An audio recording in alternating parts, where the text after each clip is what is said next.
Naša prva govorka je dr. Mojca Rupel Korošec. Zaposlena je v Narodni univerzitetni knjižnici v oddelku za izobraževanje, razvoj in svetovanje. V okviru svojega dela spremlja vstopanje umetne inteligence v delo knjižnic in s tem povezane odmeve v stroki. Je tudi članica IFLA Artificial Intelligence Special Interest Group, to je interesne skupine za umetno inteligenco pri IFLI. Skupina vključuje predstavnike iz Velike Britanije, Francije, Brazilije, Južne Afrike, Avstralije, Katarja, Združenih držav Amerike in napramni majhne Slovenije. Danes nam bo Mojca predstavila njihovo delo. Pozdravljena, predajam ti besedo. Hvala, Damjana. Te slišimo? Ja, hvala, Damjana. Vidimo predstavitev. Ja, si me lepo predstavila, zato to meni ne bo potrebno. Skratka, sem Mojca in danes se vam predstavljam v vlogi članice IFLA, posebne interesne skupine za umetno inteligenco. Predstavila bom delo in vire naše skupine. Skočimo samo za trenutek tja, kjer se je vse začelo. Poleti 1956 uporabljamo za označevanje začetka moderne dobe v umetni inteligenci v spomin na Dartmouth Workshop, uradno Dartmouth Summer Research Project on Artificial Intelligence. Seveda je bilo pomembno predhodno delo, vključno z nevronskim modelom iz leta 1943, McCulloch-Pitts. Tu je še temeljni dokument Alana Turinga iz leta 1950 in predstavitev stroja nevronske mreže SNARK Marvina Minskija iz leta 1951. Septembra 2020 je upravni odbor IFLA potrdil izjavo o knjižnicah in umetni inteligenci, v kateri so bili predstavljeni ključni premisleki in priporočila za uporabo tehnologij umetne inteligence v knjižničnem sektorju. Izjava IFLA določa nekaj ključnih načel. Hitrost razvoja in sprejemanja umetne inteligence odpira ključna vprašanja o intelektualni svobodi, pravičnosti in zasebnosti, avtomatizaciji in razvoju potrebnih veščin digitalne pismenosti.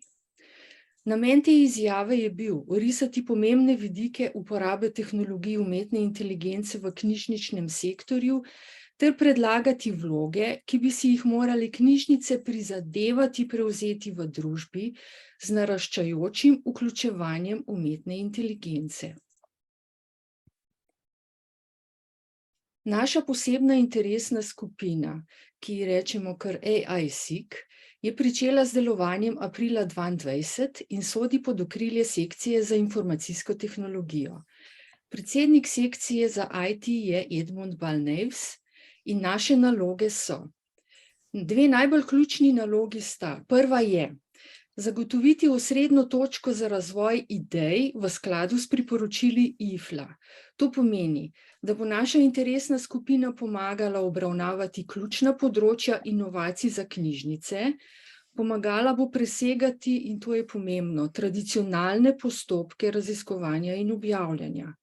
SIG bo prav tako raziskal tveganja in priložnosti umetne inteligence skozi prizmo tradicionalnih, strokovnih in etičnih praks knjižničarjev in arhivistov.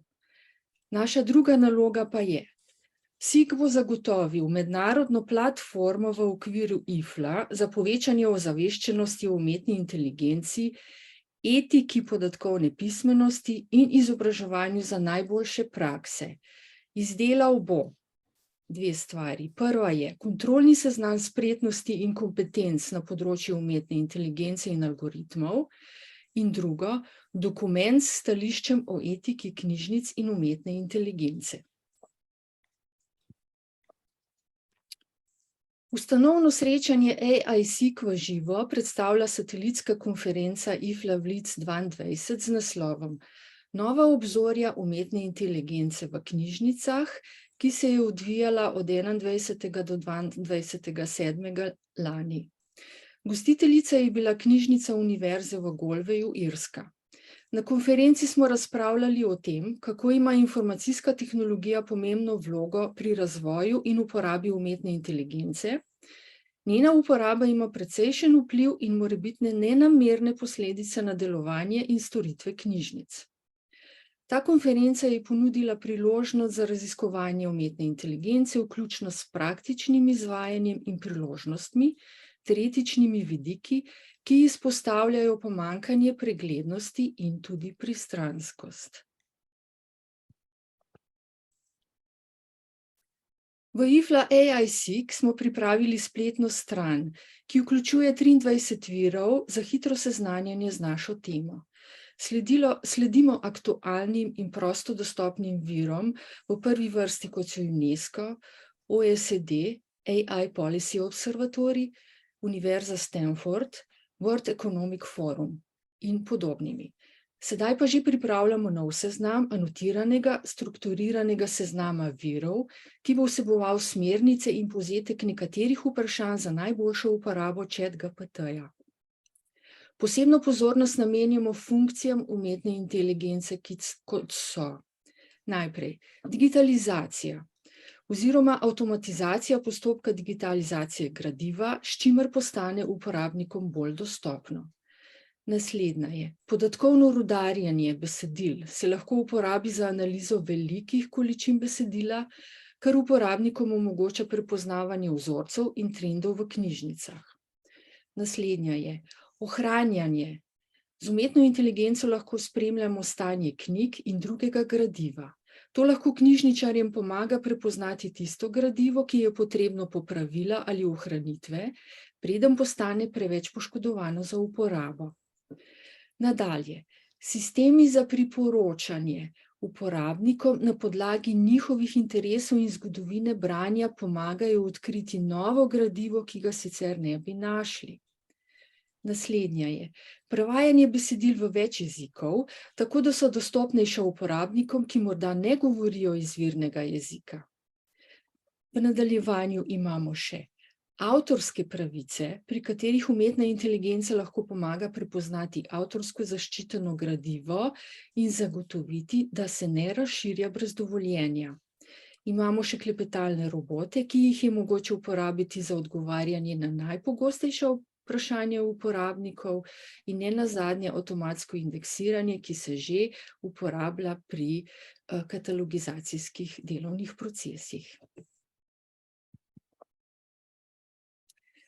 Naših 23 virov smo razdelili v 6 tematskih sklepov. Najprej smo poskušali zakoličiti, kaj je umetna inteligenca. V nadaljevanju smo predstavili uporabo umetne inteligence pri knjižničnem delu. Naprej, spodbujamo vse uporabnike, da nadaljujejo s tehnologijami. Delamo na usposabljanju za opismenjevanje umetne inteligence, vključno s podatki. Ugotavljamo, kakšna je odgovorna umetna inteligenca in njena etika in predstavljamo strateški kontekst. Evropski parlament je 19. maja 2021 sprejel poročilo o uporabi umetne inteligence na področju izobraževanja, kulture in avdiovizualnega sektorja, v katerem je pozval, naj se tehnologije umetne inteligence oblikujejo tako, da se preprečijo spolne, socialne ali kulturne pristranskosti in da se zaščiti raznolikost. Ta dokument neposredno zadeva knjižnično okolje in se imenuje Predlog resolucije Evropskega parlamenta o umetni inteligenci v izobraževanju, kulturi in avdiovizualnem sektorju. UNESCO. Že desetletja vodi mednarodna prizadevanja za zagotovitev razvoja znanosti in tehnologije z močnimi etičnimi varovali. Zato je izdelal najobsežnejši mednarodni okvir na svetu za oblikovanje razvoja in uporabe tehnologij umetne inteligence, ki ga upoštevamo tudi pri IFLA. Priporočilo o etiki umetne inteligence je bilo sprejeto novembra 2021 na generalni konferenci. Ta celovit instrument je nastajal 2 leti. Dokument Etika umetne inteligence poudarja human pristop. Izpostavlja 3 alineje. Prva je: danes ima umetna inteligenca pomembno vlogo v življenjih milijard ljudi. Včasih neopazno, a pogosto z globokimi posledicami, preoblikuje naše družbe in izziva, kaj pomeni biti človek. Umetna inteligenca lahko milijonom zagotovi podporo pri izobraževanju in zapolni dodatna delovna mesta. In tretjič, skupaj s številnimi prednostmi teh tehnologije se ustvarjajo tudi negativna tveganja in izzivi, ki izhajajo iz zlonamerne uporabe in poglabljanja neenakosti. Čakamo na sprejetje zakona o umetni inteligenci, ki se mu reče EU AI Act. To je zelo pomemben zakon in je prvi zakon o umetni inteligenci, ki ga je izdal večji regulator. Od jeseni zaradi ChatGPT obstaja zahteva, da se razkrije kakršnokoli avtorsko zaščiteno gradivo, uporabljeno za razvoj teh sistemov. Ta zakon je bil skoraj da že sprejet, vendar se je raven zaradi ChatGPT-ja jesen vse skupaj ustavil. Zakon bo sisteme umetne inteligence razvrstil glede na njihovo zaznano tveganje in zahteval, da podjetja, ki so odgovorna za izdelavo najučinkovitejših orodij, razkrijajo pomembne podatke o varnosti. Zakon o umetni inteligenci bo imel nedvomno globalni učinek, nastaja pa na evropskih tleh. To je zelo pomemben podatek. Zakon razvršča aplikacije umetne inteligence v 3 kategorije tveganja. Prva, aplikacije, ki ustvarjajo nesprejemljivo tveganje, druga, aplikacije z visokim tveganjem in za nas je najbolj uporabna tretja. To so aplikacije, ki niso izrecno prepovedane ali navedene kot visoko tvegane, večinoma ostajajo neregulirane. Na tem zakonu se zelo intenzivno delajo tudi predstavniki Slovenije in bo predvidoma sprejet do konca letošnjega leta, če se ne bo kaj zakompliciralo. Najbrž se bo.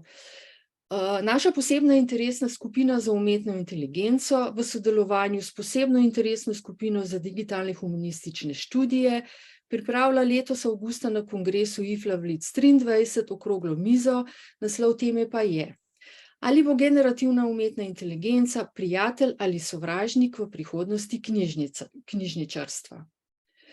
Lanska jesen je izdaja orodja ChatGPT pospešila številne razprave, ki vzbujajo upanje in skrbi v svetu knjižnic in akademskih krogov. Čeprav ima generativna umetna inteligenca ogromen potencial za inovacije in ima nesporno bistveno več znanja kot katerikoli človek, pa ji manjka sposobnost sklepanja, zavest, semantično povezovanje in nekatere najbolj napredne človeške lastnosti. Udeleženci bomo spodbudili razpravo o prihodnosti generativne umetne inteligence in knjižnic, vključno z njenim potencialom in morebitnimi pastmi.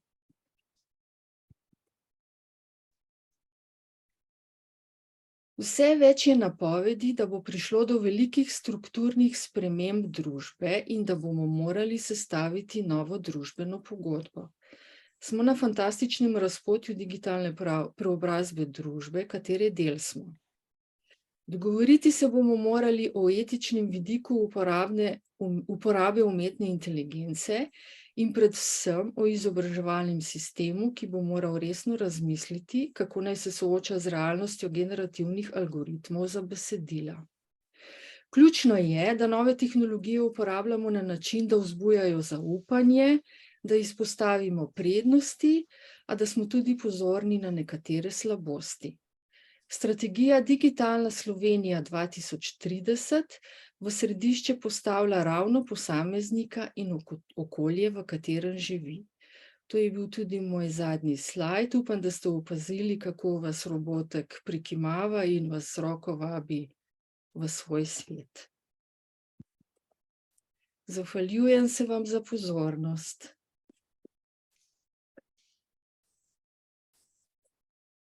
Hvala, Mojca. Hvala. V klepetalnico nismo prejeli nobenega vprašanja. Bi ga kdo želel zastaviti v živo?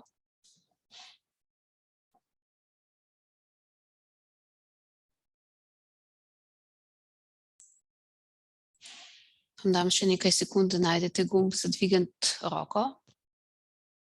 Ne. Robotek se je videl, kaj maha. Robotek se je videl in se je videl, kako zelo Glejte, nežno se premika in, ko ne rečem, tako, a ni luštno, mislim, grozljiv je, ampak saj to sem hotela reči, nevarno nas vabi, Ja. zraven. Prejeli smo eno vprašanje, kje si lahko preberemo več o delu interesne skupine, ali na spletni strani redno objavljate poročila o svojem delu? vse je objavljeno in vse spletne povezave in tudi, ko bojo naše prezentacije objavljene, bojo vključene vse spletne povezave. Hvala. Še kakšno Hvala za vprašanje? vprašanje. Tako, pol pa dejansko kar po urniku nadaljujemo naprej. Hvala, Mojca.